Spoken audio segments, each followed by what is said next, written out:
नमस्कार विद्यार्थी मित्रांनो, या आजच्या व्हिडिओमध्ये मी प्राध्यापक संजय सारडा आपलं स्वागत करतो। आपण सगळेजण खूप दिवसाचं वाट पाहत होता। शेवटी काल नीटचे ॲडमिट कार्ड आलेले आहेत आणि हे नीटचे ॲडमिट कार्ड या पद्धतीने काहीच आपल्याला दिसते। आपण जर पाहिलं तर नीटचे ॲडमिट कार्ड हे असं आहे। हे पान नंबर 1 आहे, हे पेज नंबर 2 आहे आणि हे पेज नंबर 3 आहे। आपण जेव्हा ॲडमिट कार्ड डाउनलोड केले तेव्हा आपण लक्षात ठेवा की आपल्याला ते 3 पेजेस त्यांनी म्हटले की this admit card consist 3 pages. Page 1 consists center details and self declaration undertaking. Page number 2 has the postcard as photograph and page number 3 the instructions for the candidates. त्याच्या आपल्याला तिन्ही पेजेसची प्रिंट आउट काढायची आहे। आपण परीक्षा केंद्रावर तिन्ही पेजेस घेऊन जा, पण आपल्याला फक्त पान नंबर 1 आणि पान नंबर 2 हे दोनच सेंटरवर वापरायला परवानगी आहे। तिसरं पेज आपल्याला एंट्रीच्या वेळेस फेकून द्यायला होतील, परंतु आपण ते सोबत घेऊन जाणं आवश्यक आहे। आता पहिल्यांदा ॲडमिट कार्ड पूर्ण करताना आपल्याला काय करावं लागेल याचा आपण विचार करूयात। हे जे आपलं ॲडमिट कार्ड आहे, या ॲडमिट कार्डमध्ये या ठिकाणी आपल्याला फोटो चिटकवायचा, या ठिकाणी अंगठा मारायचा। याच्याशिवाय कुठलीही तयारी आपल्याला घरी करायची नाहीये। या ठिकाणी जी सही करायची आहे ती सही आपल्या ॲडमिट कार्डवरची नंतर केलेली परीक्षा केंद्रात गेल्यावर करायची। इथं आपल्याला फोटो चिटकवायचा आहे।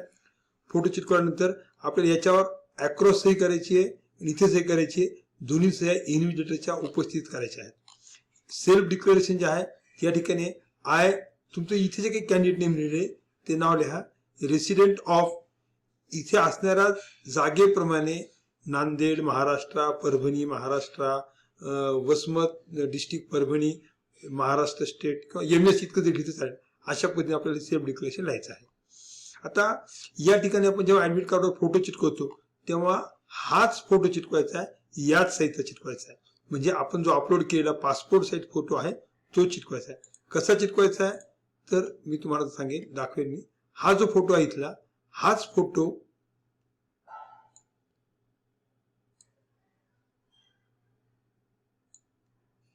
आपण उचललाय आणि हाच फोटो या ठिकाणी चिटकवायचा। हा फोटो चिटकवत असताना थोडीफार खालीवर जागा गेली तरी काही फारसा फरक पडणार नाही। हा फोटो असाही चिटकवू शकतो आपण, वाटलंच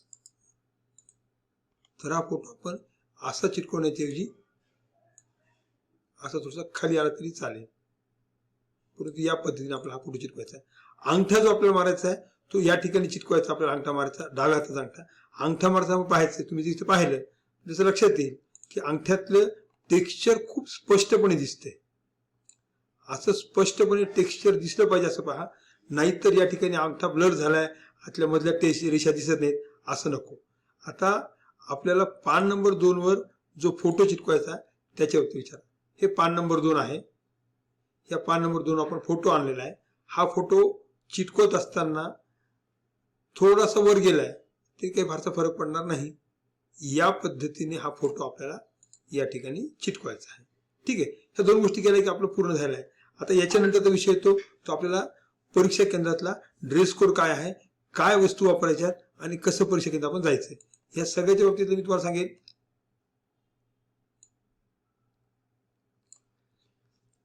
पान नंबर 45 वर दिलेला आहे की जास्तीचे जाड कपडे, लांब बाह्य असलेले कपडे अलाउड नाहीत। जास्तीचे जाड कपडे, एक्सेसिव्ह जाड कपडा आहे याचा अर्थ त्या कपड्याच्या आत तुम्ही काहीतरी लपवून घ्यायचा प्रयत्न करतात, म्हणून ते कपडे परमिटेड नाहीयेत। उंच टाचा असलेल्या चपला अलाउड नाहीयेत। जास्तीचे कपडे, जाड कपडे याचा अर्थ असा होतो की डार्क कलरचे कपडे चालणार नाहीयेत।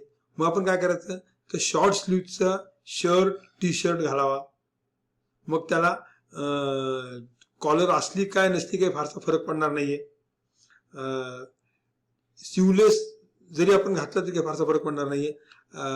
पॅन्ट जी आहे तिला कुठल्याही प्रकारचं बटन, हुक, मेटल पार्ट नसावा, चेन नसावी आणि खिसाही नसावा।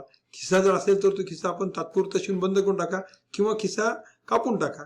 आणि पायात जे आहे ते आपण चप्पल किंवा स्लीपर घालावी। या पद्धतीने इतक्याच गोष्टी घेऊन आपण परीक्षा केंद्रात जातो। परीक्षा केंद्रात काय काय घेऊन जायची परवानगी आहे असा जेव्हा आपण प्रश्न विचारू तेव्हा त्याचे उत्तर मी तुम्हाला सांगेन की आपल्याला परीक्षेत जात असताना तिन्ही पानं सोबत घेऊन जायची आहेत।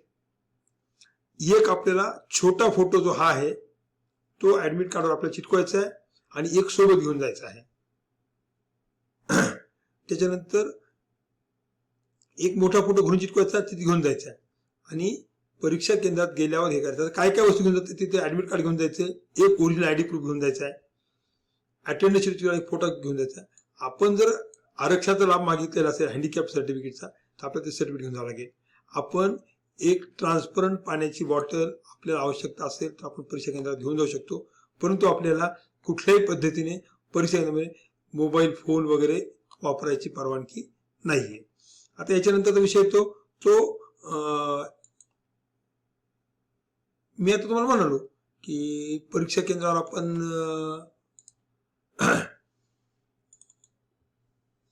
आधार कार्ड घेऊन जावं. आता आधार कार्ड घेऊन जात असताना माझं तुम्हाला प्रिफरेबली असं सांगणं आहे की आपण आधार कार्ड हे लेटेस्ट आज उद्या डाउनलोड करावं आणि ते घेऊन जावं.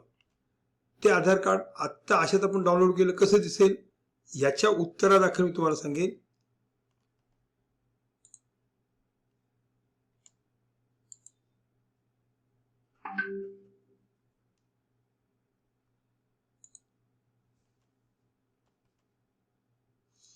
तुम्ही आत्ता लेटेस्ट आधार कार्ड डाउनलोड केलं त्याच्यात 2-3 गोष्टी लक्षात येतील. एक तर हे लेटेस्ट आहे, या आधार कार्डवर ती जी सिग्नेचर आहे ती व्हॅलिड व्हेरीफाईड झालेली दिसावी, याने टिक दिसावं, असं या ठिकाणी प्रश्नार्थक चिन्ह नसावं. या ऍडमिट कार्डला जर थोडंसं आपण काळजीपूर्वकपणे वाचलं तर आपल्या असं लक्षात येईल की ह्या आधार कार्डवर इथं डिटेल्स ॲज ऑन 2/5/2024 म्हणजे याचा अर्थ हे लेटेस्ट आधार कार्ड आहे, आपण हे घेऊन जावं. आणि तुम्ही जर सहीच्या खाली पाहिलं तर इथे आपल्याला डेट अँड टाइम दिसतो. म्हणजे अशा पद्धतीचं लेटेस्ट आधार कार्ड आपण जर घेऊन गेलो त्याची कलर प्रिंट आणि कलर प्रिंट ही झेरॉक्स पेपरवर घेऊन जाण्यापेक्षा आपण कार्ड पेपरवर घेऊन गेलो तर ते अधिक सोयीस्कर आहे. अशा पद्धतीने आधार कार्ड घेऊन जायचं. म्हणजे थोडक्यात परीक्षा केंद्र आपण काय काय घेऊन जाणार आहोत याच्या उत्तरादाखल तुम्हाला सांगेल की आपल्याला परीक्षा केंद्रावर ऍडमिट कार्ड घेऊन जायचंय. ऍडमिट कार्डचे 2 पेजेस, एक छोटा पासपोर्ट साईज फोटो सोबत न्यायचा आहे आणि आपल्याला फोटो आयडेंटिटी म्हणून प्रिफरेबली आधार कार्ड. कारण मी कशामुळे आधार सांगतोय, आपल्यापैकी सगळ्या विद्यार्थ्यांनी जेव्हा जेव्हा फॉर्म भरलेला आहे तेव्हा तेव्हा मी फोटो आयडी कुठला आणणार आहे याचा उल्लेख प्रश्न विचारला होता आणि आपण सगळ्यांनी प्रिफरेबली दिली. ज्यांनी त्याच्याऐवजी अन्य काहीचा उल्लेख केला असेल त्यांनी ते फोटो आयडी घेऊन जायला काही हरकत नाही, पण आधार कार्ड हे सहजपणे उपलब्ध असलेलं आयडी असल्यामुळे आपण ते घेऊन जावं. परीक्षेसाठी आपल्या सगळ्यांना शुभेच्छा देतो. परीक्षा आपल्या जीवनात खूप महत्वाची आहे. आपण त्या परीक्षेला यशस्वीपणे तोंड द्याल ही मला खात्री आहे. आपल्या सगळ्यांना पुन्हा शुभेच्छा देतो. कुठल्याही प्रकारची काही अडचण आली तर संपर्क साधा. कुठल्याही पद्धतीने परीक्षेच्या काळात घाबरू नका. धन्यवाद. शुभेच्छा.